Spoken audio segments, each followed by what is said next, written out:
I looked out the window and observed this light moving at a very excessive speed, in excess of 600 knots, coming at the helicopter. It looked like a locked-on missile. A family of 5 in a car observed the strange red object on a collision course with Colonel Coyne's helicopter. They pulled off the road to watch. The thing that makes this particular evening a unique experience was that it was almost a mid-air collision with an object that we, or you know, as a UFO. We did not know it was such until it was on top of the helicopter, and that took just a matter of minutes. Colonel Coyne put the helicopter into a dive to try to avoid impact. When he and his crew looked up, the object was keeping pace with them. While it was in this position, the green light came out from the undercarriage of the UFO. Colonel Coyne cut the power and set the controls for a steep dive. In spite of this, the helicopter was pulled upward toward the UFO from an altitude of 1,700 feet to an altitude of above 3,700 feet. Colonel Coyne and his crew observed the strange UFO at close range for approximately 2 minutes. The object that I viewed that particular evening had a high degree of technology. It was composed of a structure and a design that we do not have. The object can move through the atmosphere without causing any turbulence. It can move at high speeds below 10,000 feet. There are no vertical or horizontal stabilizers, no landing gear, no source of propulsion reflected on the craft. Looks like it could fly in space. This is Major Coyne, Army helicopter pilot. His co-pilot, Lieutenant Arrigo Jetsi, Air Medic Sergeant Healy, and Robert Janacek.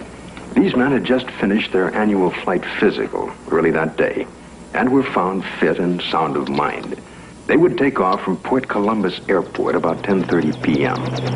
But what was about to follow, and the subsequent report they filed, would put to the test the credibility of these men. Approximately 8 miles east of Mansfield, our crew chief, Sergeant Robert Janacek, observed a red light on the east horizon. Did you gentlemen see the same red light? Yes, I did. Our helicopter was flying on a northerly heading. We were flying at an altitude of 2,500 feet. He indicated that the light seemed to be pacing the helicopter, moving along in a parallel direction with our aircraft.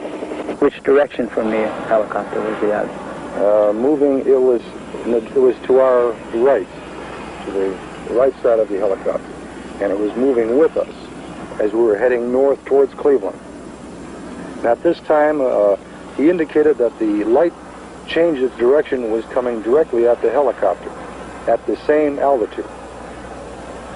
And as the helicopter was maintaining a speed of 90 knots, the object came at a terrific speed from the horizon. We estimated 15 miles. Visibility was reported 15 miles that night. Did you gentlemen see the object at this time, after it had been pointed out by the sergeant? No, not at that time. I was flying left seat or co-pilot, and visibility from that seat from an object approaching from the right is rather limited. So I was having a difficulty seeing the object. And it was for that reason that Major Coyne did take the aircraft or the controls from me. I grabbed the controls from Lieutenant Jetsi because I thought it was going to hit us. I braced for impact. With that, I pushed the collective down to get the helicopter to start to descend.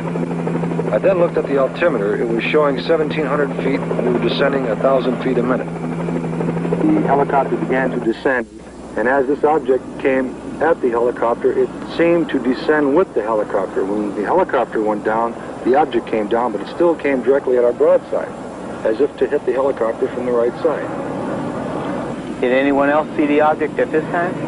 Yes, I was watching it come on out of the east horizon. And the only thing I felt was when the skipper took over the controls and we started to auto-rotate down, and I'd never been involved in a mid-air collision, so I was just watching this thing come at us. It was at this time a light came, swung 90 degrees from the UFO towards the helicopter, and it came in through the front of the plexiglass, and the entire cabin inside turned green from the light. It was a pyramid-shaped type light that beamed down and came through the front of the helicopter. How long was your aircraft bathed in this beam? The light that came into the cockpit apparently lasted only for a few seconds, but it was enough time and I observed the red instrument panel lights utilized for night flying to be absorbed by the green lights. Was it possible for you to determine the outline of this object against the star background? Yes, sir. It was a cigar-shaped object, like a symmetrical airfoil with the dome on it. It was a solid object. It was a metallic structure to it. And you could see lights reflecting off the structure, and you could not see any of the stars or behind the object itself.